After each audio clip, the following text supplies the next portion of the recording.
주식 또는 가상화폐 투자 실패와 관련한 채무 조정 같은 사유로 파탄에 빠진 청년들의 빠른 복귀를 위하여 정부 부처의 지원과 노력이 필요하다는 지적이 잇따르고 있어서 이에 따라 개선 TF를 구성해서 사건 점검했다.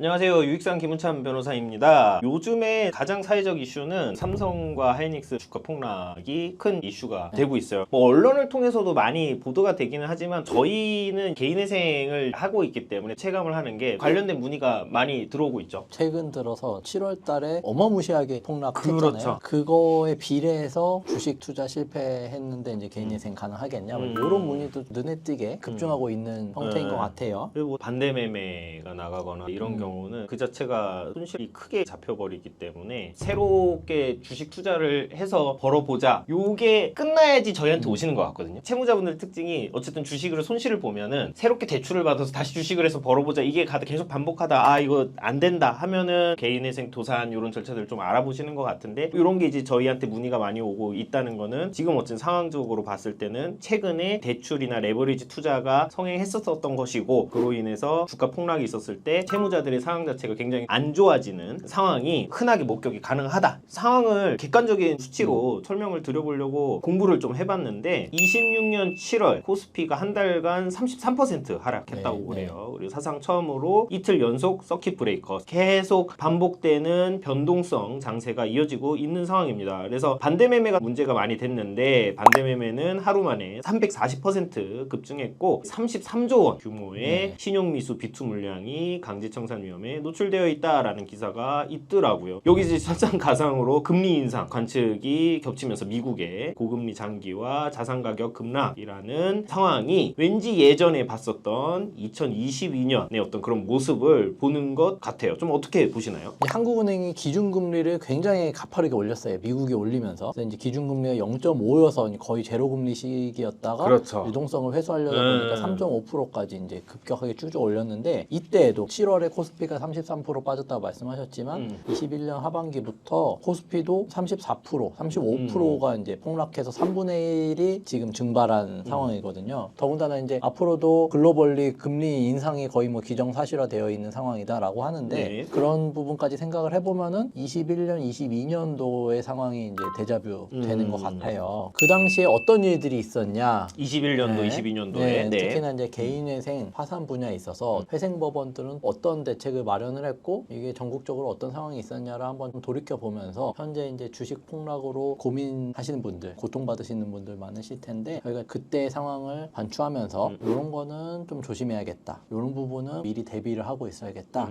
라는 걸로 반면교사로 삼으시면 좋지 않을까 좋습니다. 싶어요. 특히나 자산 가치가 코스피 같은 경우 부동산도 폭락했지만 코스피가 먼저 폭락했죠. 그래서 주식이 한 3분의 1 폭락하면서 22년도에 개인회생이 한 8만 9천 건 정도였는데 23년도로 넘어오면서 한 12만 건으로 거의 한 34% 정도 이제 폭증했습니다. 그 이후에도 1년에 한 1만 건 정도씩 이렇게 증가하면서 22년도에 8만 9천 건이라고 아까 말씀드렸는데 25년 작년 기준으로 했을 때는 거의 한 14만 15만 건으로 거의 한 4년 만에 80% 이상이 늘어나는 엄청나게 개인회생 건수가 폭증하게 되었고 충격은 21년 말에 발생을 했는데 왜 이렇게 시차적으로는 뭐 23년도에 폭증을 하고 늦어졌냐라고 생각을 해보면 시차의 메커니즘이라고 할 수 있을 것 같은데 그 당시에 이제 코로나 대출이나 이런 대출들도 많았다 보니까 계속적으로 이제 정부에서 만기 연장을 해줬었죠. 그리고 추가 대출금도 계속 나오다 보니까 지금 대비보다는 돌려막기나 이런 게 훨씬 수월한 상황이었죠. 그렇죠? 카드론 리볼빙, 뭐 현금 서비스 그리고 어느 정도 이제 맞고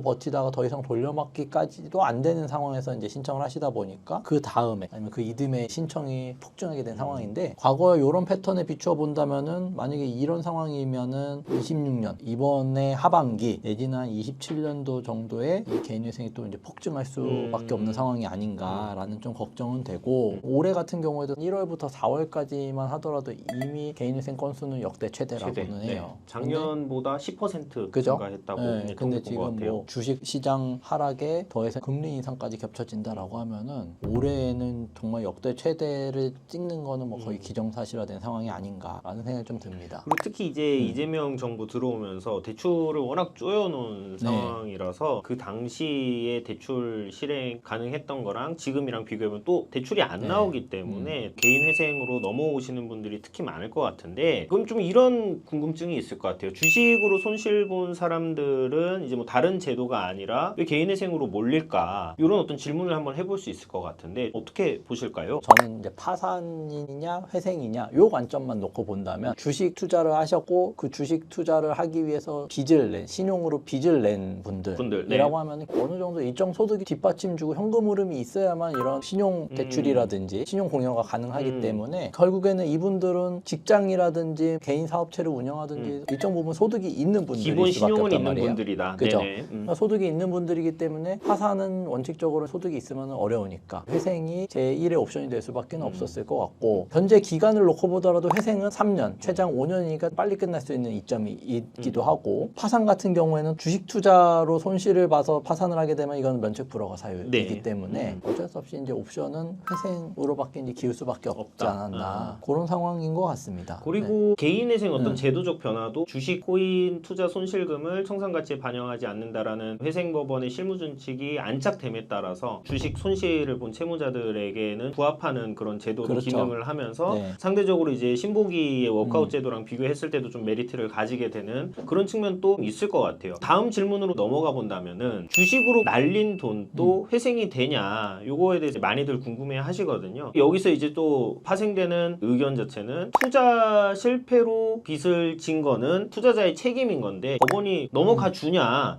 요거에 대해서도 이제 당연히 궁금해하는 의견이 있는 건데, 결론적으로 답부터 한번 설명해 주실 수 있을까요? 일단 아까 말씀하신 거에 답이 있죠. 주식 손실금을 청산가치에 반영하지 않는다. 그래서 주식 같은 경우 주식으로 채무가 급증했어도 개인회생 충분히 가능하다. 모든 사무실들에서 그렇게 안내를 하고 있는데, 요거 자체도 21년도, 22년도에 주식시장이 급락하면서 서울회생법원이 선도적으로 그 당시에 주식도 봐주겠다. 쉽게 말해서 개인회생으로 해결해주겠다라고 해서 실무준칙을 개정하고 공보를 발표한 거거든요. 이게 가능하냐라는 문의가 지금도 좀 많이 주고 계신데, 현재는 전국적으로 이제 회생법원들이 다 들어서기도 했고 실무준칙에 다 기재가 되어 있기 때문에 처리가 가능하다라는 거를 말씀드릴 수 있을 것 같아요. 다만 이제 우리가 생각해봐야 되는 게, 법원이 해결해 주냐라는 거는 이제 해결해 준다는데, 한편으로 이 부분을 굉장히 부정적으로 보시는 분들은 자기 책임으로 투자를 한 거고, 그렇죠. 당연히 나올 수밖에 없는 얘기예요. 사행성 투기 아니냐, 그것까지도 왜 봐줘야 되냐,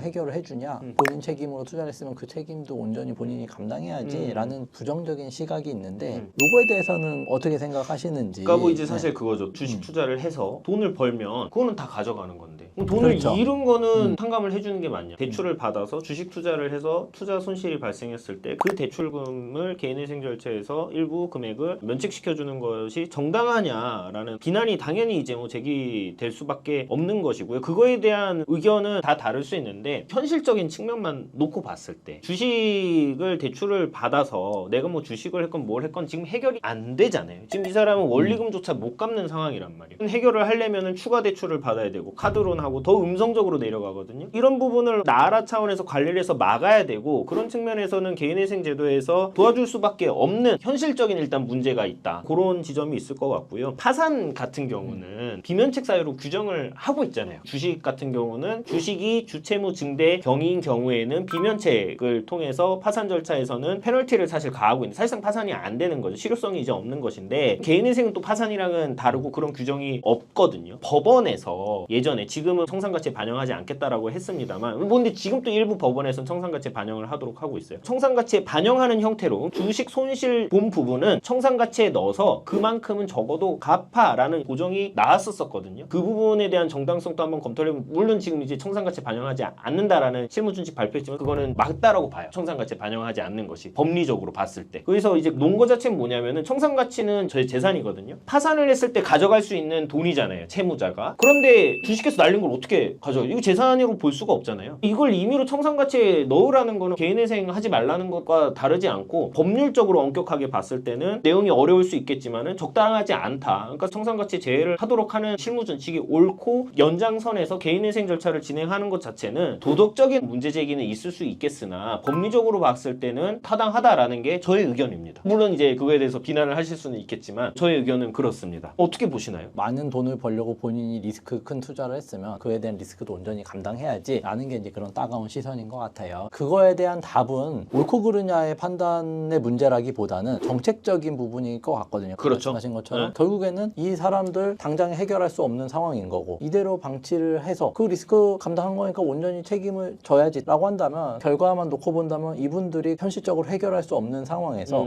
과거부터 신용불량 상태에 있는 분들의 행동 패턴을 보면 결국에는 해결할 수 없는 상황이 되면 자포자기를 해버리고 본인 명의로 경제활동을 안 해버리고 점점 이제 음지로 내려가 버린단 말이죠. 그리고 다른 사람 명의로 경제활동을 한다거나 재산도 다른 분 명의로 이제 돌려놓는다거나 그러다 보니까 결국엔 이분 자체에 대한 복지 비용이라든지 사회적 비용은 또 오히려 역으로 늘어날 수밖에 없는 상황이 되는 거예요. 결과적으로 정부 입장에서도 그냥 둬서는 평생도록 본인이 해결할 수 없는 빚이라고 한다면 빠른 시일 내에 해결을 해서 다시 사회로 빨리 복귀를 하게 만드는 게 이 제도의 취지이고 그렇죠. 그런 측면에서도 이제 서울회생법원에서 이 공보를 발표하면서 어떻게 얘기를 했냐. 주식 또는 가상화폐 투자에 뛰어든 채무자들이 최근 급증한다. 청년층들의 투자 실패도 급증해서 개인회생 신청 또한 증가하고 있는 추세인데 주식 또는 가상화폐 투자 실패와 관련한 채무 조정 같은 사유로 파탄에 빠진 청년들의 빠른 복귀를 위하여 정부 부처의 지원과 노력이 필요하다는 지적이 잇따르고 있어서 이에 따라 개선 TF를 구성해서 사건 점검했다. 서울회생법원도 파탄에 빠진 청년들의 빠른 복귀, 채무자들의 더 이상 주식 투자 실패로 인해서 사회 복귀가 어려운데 빠른 복귀를 시키려면 일정 부분 이런 형태의 조정이 필요하겠다라는 거를 공감을 한 거죠. 그래서 정책적으로 개인회생 사건을 진행함에 있어서 주식 투자 실패한 경우에도 봐주게 됐다.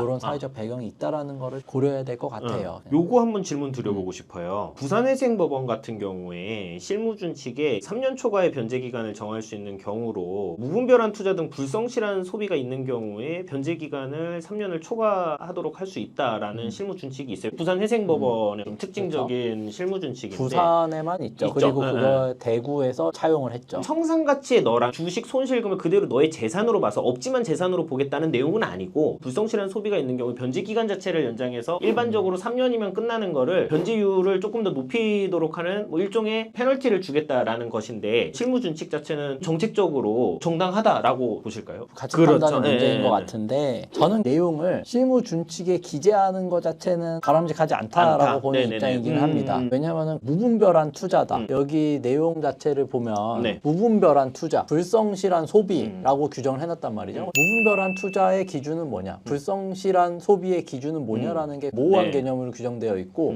이건 결국에는 회생위원 개인의 전적인 판단에 맡겨져 있는데 회생법원 설립 이전에도 사건 처리 실태나 상황 현황들을 살펴본다면 너무나도 천차만별이었단 말이죠. 그렇죠. 재판부별로도 다르고 법원별로 다르고 일률적으로 통일을 해보자라고 해서 회생법원을 만들었는데 이런 모호한 규정들이 또 들어감으로 인해서 결국엔 다시 편차가 생길 수밖에 없는 것 같아요. 그래서 이 모호함이나 지역적 편차를 없애기 위해서 회생법원을 설립을 했음에도 그런 취지가 이런 규정으로 좀 몰각될 수 있기 때문에 통일적인 법률 처리를 위해서는 저는 들어가는 것 자체는 그래도 반대하는 입장이다라고 말씀드릴 수 있을 것 같아요. 저는 무분별한 투자가 모호하다는데 완전 공감하고요. 근데 주식 투자도 되게 투자 방법이 다양하잖아요. 현물 투자가 있을 수 있고 그냥 주식을 사서 보유하는 게 있을 수 있고 레버리지가 있고 경우에 따라서는 이제 선물 거래라든가 미수 거래를 통해서 반대매매 청산이 나가는 고리스크 투자도 있잖아요. 회의적인 시각을 가진 측에서 이야기하는 포인트는 그거 같아요. 그게 도박이랑 뭐가 다르냐? 도박은 안 좋은 거고 그런 부분들에 있어서 뭐가 다르냐? 이거 굉장히 무분별한 투자다. 그럼 제가 봤을 때 그게 무분별한 투자에 포섭을 하려면 정확한 가이드는 일단 있어야 되지 않느냐. 주식의 투자 방법에 대해서 무분별한 투자는 이거를 회생위원에게 맡겨둔 거거든요. 너가 봤을 때 무분별하면 무분별한 거야. 판단을 맡겨놨는데 그렇게 볼 것은 아닌 것 같고 이 부분에 대해서는 명확한 정리가 필요할 것 같고요. 실질적으로 이런 부분들에 대해서 일반적인 채무자랑 동일하게 평가하기 어렵다라고 한다면 그렇다면 변제 기간을 늘릴 수 있다 이런 내용보다는 그거에 대한 기준도 좀 명확했으면 좋겠다라는 게 저의 의견이거든요. 예를 들어서 변제 기간 자체를 뭐 1.2배를 한다든가 기준 자체가 좀 더 명확해서 예측 가능성이 있어서 전국적으로 시행이 될 때 개인회생을 준비하는 채무자분들께서도 요거에 대해서 예측 가능성이 있는 상황에서 준비를 하실 수가 있고 이거에 대해서 회의적인 시각을 가진 분들에게도 설명을 할 수 있지 않을까. 저희가 계속 반복적으로 얘기하는 건 좀 통일적으로 좀 기준을 맞아요. 명확하게 좀 시행을 했으면 좋겠다의 연속성이 있는 논인 것 같아요. 너무 천차만별이죠. 그걸 해결하겠다고 했는데 다시 중구난방으로 처리 지침이나 처리 현황이 달라지고 있는 느낌이어가지고 주제를 좀 바꿔서 앞으로도 계속 금리는 금리는 계속 올라간다라고 하는데 그렇다면 금리 인상까지도 고려를 하게 되면 개인회생 분야에서는 이제 어떤 일들이 벌어질까? 이 부분도 우리가 한번 좀 검토를 해봐야 될 것 같아요. 명확하죠. 금리가 이제 올라가고 기존의 대출을 받았던 분들 같은 경우는 변동금리에 따라서 이제 금리가 계속 인상이 되게 되실 것이고 당연히 가계에 대한 부담은 증가할 수밖에 없는 구조이고요. 결국에는 구조적인 취약성 속에서 개인회생의 사건의 증가는 예상을 당연히 할 수 있는데 특징적인 내용 자체가 통계를 보더라도 드러나는 부분인데 5, 60대 개인회생이 엄청나게 늘었어요. 사건 수 자체가 늘었는데 비율적으로 보면은 다른 세대들은 줄어들었거든요. 그게 왜 그러냐면 5, 60대가 폭등을 해서 그런 거고 5, 60대 분들께서 퇴직금이라든가 주식시장에 투자 이런 쪽으로 많이 들어오시는 것 같아요. 이런 부분들에 대해서는 구조적으로 개인회생은 당연히 악성 채무를 가지고 계신 분들께서 들어오실 수밖에 없고 이거를 방지하는 게 굉장히 중요할 것이고 그 부분에 대해서 고민을 해봐야 되지 않나라는 생각이 들긴 합니다. 지금 손실을 보고 빚만 남은 분들이라든지 아니면 이제 무리한 투자로 이런 상황이 닥쳐올 거다라고 해서 이제 뭐 걱정이 되는 분들 뭐 이런 어떻게 분들이 해야 많으실 건데 그렇다면 당장에 하지 말아야 될 행동, 해야 될 행동들이 또 있단 말이죠. 그런데 보면은 아 진작에 이거를 알았으면 대응했을 텐데 하면서 좀 아쉬워하시는 분들이 많은 것 같아서 당장에 하지 말아야 될 것들이 뭐가 있겠냐. 그리고 과거에 저희가 주식으로 개인회생 하셨던 분들 사례에 비춰봐서 이런 것들은 좀 정말 위험한 것 같다라는 것들 안내드리면 좋을 것 같거든요. 하지 말아야 될 것. 하지 말아야 될 거 1번 돌려막기죠. 돌려막기를 한다는 거는 2금융권 채무를 1금융권 채무로 돌려막기 하는 경우는 없습니다. 당연히 이제 점점 더 고율의 이자 그리고 접근하기 쉬운 융통수단으로 내려가게 돼 있고 그러면은 카드론, 리볼빙 이런 거를 하시게 되거든요. 당장은 해결이 가능한 것처럼 보이죠. 이거는 악순환을 가속화시킬 뿐인 것이지 해결 수단으로 볼 수가 없고 버티면 버틸수록 채무 총액이 늘어나고 변제 조건이 나빠질 뿐이거든요. 객관적으로 진단을 하셔야 돼요. 지금 상황에서 추가 대출을 일으켜서는 안 된다 이 말씀을 드리고 싶고 조언하시고 싶은 내용 있으실까요? 주식 투자하시는 분들 대부분은 여기서 멈춰야 되는 걸 본인들도 많이 인지를 하고 계시지만 마지막 신락 같은 희망이 있단 말이죠. 항상 그 신락 같은 희망을 붙잡고 물타기나 레버리지를 그렇죠. 최후의 한 방으로 이제 노리시는데 물타기, 레버리지는 이제 절대적으로 좀 금지하시면 좋겠다. 폭락이 왔으니까 그렇죠. 이게 타점이 왔다 이렇게 그렇죠. 보시는 거죠. 폭락됐고 충분히 떨어졌다. 그거 바닥이다. 있다. 라고 생각해서 요거 한 방이면은 다 복구할 수 있다. 라는 생각들을 많이 하시는 것 같아요. 그런데 그렇죠. 이 폭락장에서는 특히나 변동성이 과다해서 바닥인 줄 알았더니 지하실이 있었다. 라는 그렇죠. 명언이 있죠. 명언이 항상 있잖아요. 그래서 물타기나 레버리지는 절대적으로 안 하시면 좋겠다라는 말씀을 좀 드리고 싶어요. 저는 이 이야기를 꼭 드리고 싶은 게 뭐냐면은 변제의 재원으로 주식 수익금을 산정을 하면 안 되는 것 같아요. 예를 들어서 내가 대출을 받았고 원리금을 갚아 나가야 되잖아요. 그럼 갚아 나가는 계획이 내 어떤 고정 소득이 아니라 주식 수익금을 반영을 해서 짜시는 경우가 있어요. 그러니까 예를 들어서 달에 나가야 되는 돈이 150만 원을 내가 갚아야 돼요. 근데 내 소득으로는 100만 원 정도는 갚을 수 있어요. 50만 원은 주식에서 벌어서 갚겠다. 이렇게 계획을 짜시는 거거든요. 이거는 완전히 잘못된 접근인 것이고 그럼 이제 조급함에 더 무리한 투자로 갈 수밖에 없거든요. 사실. 그렇죠. 그런 부분들은 유의를 하셔야 되고 상황을 좀 객관적으로 진단을 하시기를 권해드리고 편파 변제 이슈도 있겠죠. 몰리다 보면은 돈을 갚아야 되는데 아무래도 금융권 채무보다는 가까운 지인들, 가족이나 친구한테 빌린 돈을 갚고 싶죠. 기왕 갚을 거면 그런 이제 유혹이 드는 건 너무 인지상정인데 이런 부분은 개인회생 들어왔을 땐 또 편파 변제로 문제가 되기 때문에 그런 부분들은 유의하셔야 된다라는 말씀 드리고 싶어요. 반대로 이 상태에서는 복구 가능성이라든지 정상적인 방법으로 채무를 해결하는 게 어렵겠다. 이렇게 느끼실 때는 어떤 부분들을 준비하시면 좋을지 정리해보면 좋을 것 같아요. 좋습니다. 개인회생 신청과 맞닿아 있을 것 같아요. 이 논의 자체는. 이렇게 해서 도저히 안 되겠다. 그럼 이제 어떻게 해야 되냐? 그럼 이제 개인회생으로 넘어가야 되는 건데 그러면은 앞서 말씀드린 거에서도 답은 있긴 한데 일단 빨리 준비를 하는 게 가장 좋고 그러니까 추가적인 대출 실행이나 이런 거를 통해서 시간을 벌기보다는 개인회생을 빨리 들어오시는 게 여러모로 유리한 조건에서 개인회생을 통과하실 수 있기 때문에 빨리 준비를 하셔야 되고 그럼 개인회생 준비를 하시기 위해서 뭘 하셔야 되느냐? 채무 자체를 다 정리를 하셔야겠죠. 다 목록화해서 상담을 일단 받으셔야 되고 이를 통해서 달에 내야 되는 변제금을 어느 정도 안내를 받으실 거예요. 이거는 비단 변제금이라는 액수가 제가 봤을 때는 달에 얼마입니다. 이렇게 뭐 말씀드리지만 이거는 채무자 입장에서는 3년 혹은 5년 동안 내셔야 되는 돈이거든요. 그럼 이거에 대한 실현 가능성, 내가 이렇게 살아야 된다라는 거를 걸 정확하게 그 무게감을 인지를 하시고 그런 부분들에 대한 심적, 경제적 뭐 여러 가지 준비도 같이 있으면 좋을 것 같고요. 연체가 좀 장기화돼서 압류 추심이 시작됐다. 이런 부분들은 이제 개인회생 절차 들어와서 금지명령이나 중지명령을 통해서 해결을 할 수가 있는데 그런 부분을 염두에 두시되 압류가 오기 전에 준비하시는 게 가장 좋다라는 말씀을 뭐 여러 차례 반복적으로 말씀을 들으니까 그런 부분들을 말씀을 드리고 싶어요. 주식에 투자를 하시고 당연히 잃을 거 생각하고 하는 사람이 없죠. 잃을 거 생각했으면 안 했겠죠. 맞아요. 그런 네. 관점으로 접근을 해야 될 것 같아요. 많은 분들이 왜 도와주냐? 이렇게 도와주기 때문에 오히려 사행성이나 투기성 투자를 더 키우는 거 아니냐라고 하는데 반대로 돈을 벌려고 들어가는 거지. 나 이거 개인회생 하면 되니까 그렇게 더 한 사람은 강하게 이거 없죠. 주식 네. 투자해야지. 뭐 잃어도 상관없어. 이런 마음으로 들어가지는 않잖아요. 그렇죠. 그리고 네. 이런 제도가 존재하는 것 그리고 이런 제도를 통해서 갚지 못하는 채무들을 구제해 주는 것은 결국에 이대로 방치하면은 사회 전반적으로도 그분들에 대한 복지 비용이라든지 사회 비용들이 너무 많이 소요가 되고 빨리 정상적인 경제 활동으로 복귀를 시켜야 이분들이 사회 경제적으로도 이득이 되니까 정책적인 고려가 있는 거다라는 걸 한번 좀 고려해 주시면 좋을 것 같아요.